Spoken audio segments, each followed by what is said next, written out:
आज जो हालात राजस्थान के अंदर बने, महिला उत्पन्न में नंबर 1, भ्रष्टाचार में नंबर 1, जांच की मांग करते हैं एजेंसियों के अंदर स्टाफ नहीं, एजेंसियां खुद रो रही है बेटी बेटी। करने आंदोलनों की धरती रहा हमेशा कि न कांग्रेस न बीजेपी, सिर्फ राष्ट्रीय लोकतांत्रिक पार्टी। गहलोत के करीबी लोगों को अच्छी पोस्टिंग दे दी। अब गहलोत सरकार में जो भी पाप हुए उन पे एफआईआर लग जाएगी। 1857 की क्रांति के बाद भगत सिंह की शहादत बहुत बाद में हुई, उसके बाद देश आजाद हुआ था।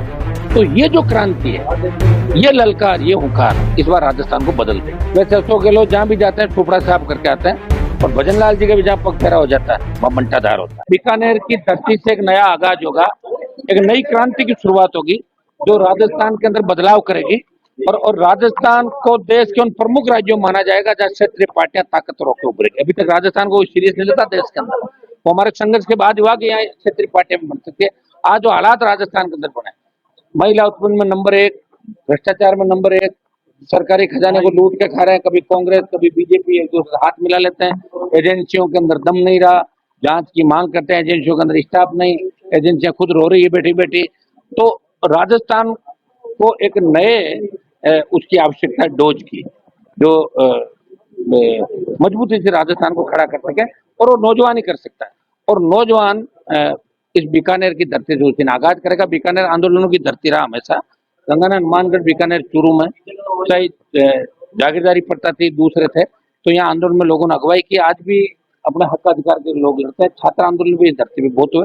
और 29 तारीख को सातवां जो स्थापना दिवस है, उस दिन राजस्थान का जवान और राजस्थान का किसान सर्व समाज यहाँ से आह्वान करेगा कि न कांग्रेस न बीजेपी, सिर्फ राष्ट्रीय लोकतांत्रिक पार्टी। और इसी दिशा के अंदर हम लोग देखिए, तमाम गहलोत सरकार के, गहलोत के करीबी लोगों को अच्छी पोस्टिंग दे दी।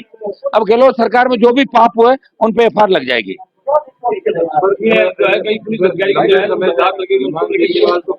दागदार लोग ही लगे ज्यादातर। हनुमान बेनीवाल को किसान और युवा की लड़ाई में रहता है, इतना अब क्या दोबारा हुंकार बढ़नी पड़ रही है आपको मजबूत आवश्यकता? तो समय समय पे देखिए, सुनो, जब 1857 की क्रांति हुई, जब अंग्रेजों को भगाया, उसके बाद और क्रांति हुई। 1857 की क्रांति के बाद भगत सिंह की शहादत बहुत बाद में हुई, उसके बाद देश आजाद हुआ था। तो ये जो क्रांति है, ये ललकार, ये हुंकार इस बार राजस्थान को बदल देगी। 28 खाली नहीं जाएगा, 28 का बार, 28 को दोनों में से एक पार्टी को घर बिठा देगा। बिहार में अशोक गहलोत वैसे अशोक गहलोत जहाँ भी जाते हैं टुकड़ा साफ करके आते हैं, और भजन लाल जी का भी जहाँ पग फेरा हो जाता है वहाँ मंटाधार होता है।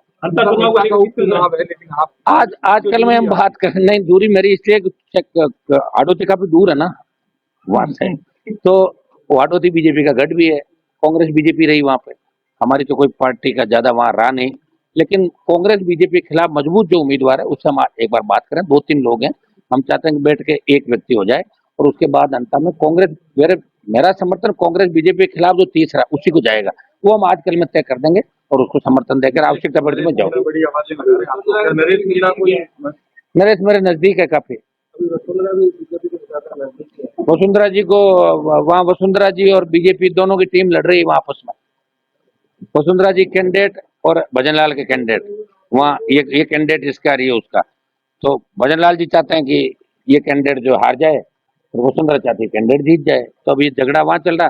कांग्रेस में पायलट गुट चाहता है कि भाया हार जाए, और अशोक गहलोत चाहता है भाया जीत जाए, और हनुमान बेनीवाल चाहता है कि दोनों पार्टियां हार जाए और मेरा उम्मीदवार जीत जाए वहां पर। आपकी रैली को लेकर एक ये रूमर भी चल रहा है कि यहाँ बड़े किसान नेता थे, उनके चले जाने से यहाँ वैक्यूम हो गया और इसी का फायदा कभी नहीं, सुनिए मेरे को, कभी नहीं, इसीलिए वो मेरे दिवस यहाँ मना रहे हैं। सुनिए, मेरे बड़े भाई थे मेरे, उस दिन में था। आपको तो पता है कि सबसे ज्यादा व्यथित कौन था, दुखी कौन था। और अब भी नोखा का जो चुनाव था उसमें आरएलपी को मैंने नहीं उतारा था, ये नोखा, आपको पता है सारी बात। आरएलपी नहीं थी नोखा के अंदर, और उनसे मेरे पारिवारिक रिश्ते हैं। और मैं बीकानेर में आज नहीं आया हूँ, उनके समय भी उनके खिलाफ ही संघर्ष करता था, बीजेपी में कर रहा हूँ, और पहले भी बड़ी रैली करी थी 18 के अंदर। और बीकानेर मेरा नजदीकी इलाका है, तो मैं कोई पंजाब में जाकर हुंकार थोड़ी भरूंगा, पर आसपास के जिले तो ही रहे मेरे पास। उनकी कमी पूर्ति वाला मामला है। सुनिए मेरी बात, उनकी कमी पूर्ति तो मैं नहीं कर सकता, पूरी बड़ा नुकसान उनका हुआ, लेकिन प्रयास करूंगा कि किसान राजनीति में जो खालीपन है वो नहीं रहे। प्रयास करूंगा, मैं प्रयास ही कर सकता। कानून व्यवस्था को लेकर, कानून व्यवस्था वेंटिलेटर पे खत्म हो गई कानून व्यवस्था।